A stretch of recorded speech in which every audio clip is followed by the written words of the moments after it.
Hello everyone, I'm Jaimee Smith with the Salon by Instyle, and we're here today. We're doing a photo shoot at the Water Street Studio for Modern Salon.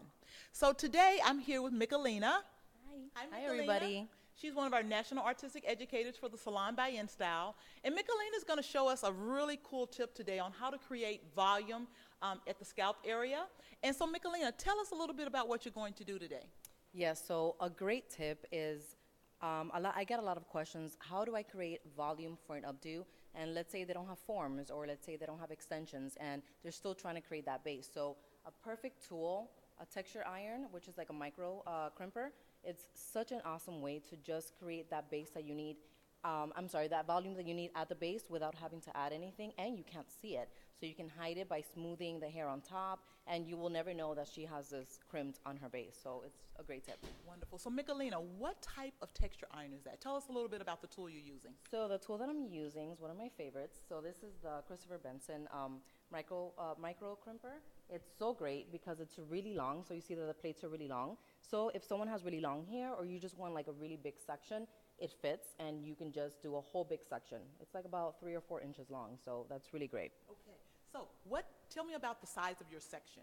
What size section are you starting with? So my sections are about half an inch.